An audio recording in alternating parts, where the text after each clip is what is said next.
तो आज मैं आपसे बात करने जा रहा हूँ धान की सीधी बुआई के बारे में। ख़ास करके इस टाइम अभी मई का महीना चल रहा है। अगर आप धान की सीधी बुआई करना चाहते हैं तो अभी 20 से 25 मई से लेकर आप 10 जून तक अच्छे से आप धान की बुआई कर सकते हैं। क्योंकि हमारा 20 से 25 जून के बाद ही हमारा मानसून शुरू होता है, जिससे हमारा एक लगभग 20 से 25 दिन का अगर हमारा धान तैयार हो जाएगा तो काफ़ी अच्छे से बरसात के पानी को आसानी से झेल लेगा। तो खास करके हमें कुछ विशेष चीज़ों का ध्यान देना है कि कौन कौन सी कितनी गहरी जुताइयाँ करनी है, कितनी बार जुताइयाँ करनी है, कौन कौन सी खाद डालनी है, क्या क्या सावधानियाँ बरतनी है, इन सभी के बारे में हम डिटेल में जानकारी देंगे। वीडियो में आप अंत तक बने रहिएगा। अभी तक आपने हमारे यूट्यूब चैनल को सब्सक्राइब नहीं किया तो चैनल को सब्सक्राइब कर लें, और अभी तक आपने हमारे फेसबुक पेज को फॉलो नहीं किया तो फेसबुक पेज को भी फॉलो कर लें, जिससे हमारी किसान संबंधित से लेकर पशु संबंधित जानकारियाँ आप तक मिलती रहें। तो दोस्तों, आज मैं आपसे बात करने जा रहा हूँ धान की सीधी बुआई के बारे में। तो पहले नंबर पे आपसे बात करें तो खेत की अच्छे से गहरी जुताई कर लेनी चाहिए। गहरी जुताई इसलिए कर लेनी चाहिए, अगर आपके खेत में खरपतवार की काफ़ी ज़्यादा मात्रा है तो आप हैरों से जुताई करिए। अगर वहीं पे आपके खेत में खरपतवार नहीं है तो आप कल्टीवेटर से खेत की गहरी जुताई कर लीजिए। इससे जितनी भी निचली सतह की मिट्टियाँ रहेंगी वो ऊपर आ जाएंगे, और कुछ जो कठोर सतह रहती हैं वो काफ़ी अच्छे से बदलाव हो जाएंगी। तो पानी की जो एब्जॉर्बर क्षमता है, मतलब पानी जो सोखते हैं ज़मीन, उसकी क्षमता भी बढ़ जाएगी। और दूसरा, आपको खास करके ध्यान देना है कि हमें खाद कौन कौन से डालनी है। आप ज़्यादा से ज़्यादा मात्रा में देसी खाद डालिए।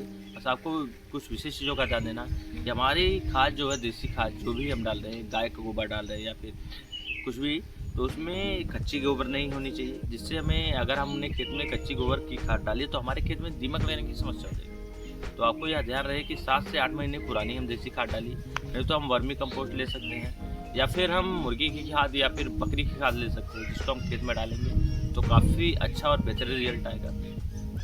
वहीं पे 1 एकड़ में बात करें रासायनिक खाद की कि हम कितनी मात्रा में रासायनिक खाद डालें जिससे हमारा काफ़ी अच्छा और बेहतरीन रिजल्ट आए, तो आप 30 से 40 केजी आप ले लीजिए DAP। इसके साथ में आप 25 से 30 केजी आप पोटाश ले लीजिए। आप इसे वो अच्छे से मिक्स करके खेत में छिड़काव कर दीजिए। हालांकि धान की सीधी बुआई में 2 विधियों से बुआई होती है। एक होती है कि सूखे खेतों में हम धान की बुआई कर देते हैं, वहीं पर दूसरा होता है कि हम खेत को अच्छे से तैयार करके क्यारियों को अच्छे से भर के खेत में पूरा लेवा मार के उसके बाद धान की छिटाई करते हैं। जैसे हमने धान की नर्सरी डाली वैसे भी हम धान की बुआई करते हैं। तो यह 2 विधियों से बुआई होती है। आप किस विधि से बुआई कर रहे हो वो आपके ऊपर डिपेंड है। हालांकि दोनों में सेम खाद डालनी है, सेम अच्छे से खेत की जुताई करनी है, गहरी जुताई करनी है। हाँ, ध्यान देना है कि बहुत से किसान ऐसे रहते हैं कि उनके खेत में खरपतवार की समस्या काफ़ी ज़्यादा रहती है, खरपतवार काफ़ी ज़्यादा मात्रा में। वहीं पे बीज की बात करें तो पहले बता दें आपको बीज की, तो 7 से 8 केजी आपके 1 एकड़ के लिए पर्याप्त मात्रा में रहती है। आपको ध्यान रहे कि सही मात्रा में सही दूरी पे धान के बीज का छिड़काव करें। और वहीं पे खरपतवार की बात करें तो आप खेत में अच्छे से खेत की जुताई कर दीजिए। जुताई करने के बाद अगर आपने पलेवा बीज से बुआई कीजिए, मतलब पानी भर के अच्छे से लेवा मार के उसके बाद आपने धान की बिजाई की है, उसकी आप 1 से 2 घंटे बाद आप पेंडामेथिलिन का छिड़काव कर लीजिए। 30 से 40 ग्राम प्रति टंकी के हिसाब से 15 से 18 लीटर की हमारी टंकी रहती है, उसके हिसाब से आप खेत में अच्छे से छिड़काव कर दीजिए। जिससे हमारे धान तो उगेंगे लेकिन खरपतवार ना के बराबर उगेंगे। वहीं पे अगर आप खेत की सिंचाई करके अच्छे से खेत में अच्छे से सिंचाई कर दिए, उसके बाद खेत की जुताई करके उसके बाद धान का छिड़काव कर रहे हैं, उसके बाद आप पाटा लगा दीजिए, उसके बाद भी आप पेंडामेथिलिन का छिड़काव कर सकते हैं। वहीं पर आपने खेत की सिंचाई भी नहीं की है, पलेवा बीज से भी बुआई नहीं की है, सूखे खेतों में धान की बिजाई की है। तो सूखे खेत में अगर आपने धान की बिजाई की है तो आप उसके बिजाई के पाटा लगाने के बाद 1 घंटे के अंदर ही आप उसमें पेंडामेथिलिन का छिड़काव करके अच्छे से खेत की भी सिंचाई कर दीजिए। इससे भी काफ़ी अच्छा और बेहतर रिजल्ट आएगा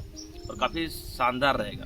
तो आप इन दोनों विधियों को करके काफ़ी अच्छा और बेहतरीन रिजल्ट पा सकते हैं। और इसमें फिर क्या रहता है कि खरपतवार ना के बराबर उगते हैं। ज़्यादातर किसानों की यही समस्या रहती है, अगर हम धान की सीधी बुआई कर रहे हैं तो हमारे खेत में खरपतवार की समस्या आती है। और लेबर जो रहते हैं वो धान में सीधी बुआई में खेत के में मतलब निराई गुड़ाई करने के लिए मना करते हैं, और दवा डालने पर कभी कभी अच्छे से काम करता है, कभी कभी रहता है कि किसान को दुविधा रहती है कि हमने जो हम दवा डालेंगे वो अच्छे से काम नहीं किया तो हम क्या करें। तो आप सीधे आप प्रॉपर अच्छे से इस वजह से करके पेंडामेथिलिन का छिड़काव करके काफ़ी अच्छा और बेहतरीन रिजल्ट पा सकते हैं। हाँ, उसके बाद अगर आपके खेत में खरपतवार उग रहे हैं तो उसके लिए कौन कौन सी दवा डालनी है इसके बारे में हम आपको अगली वीडियो में बताएंगे।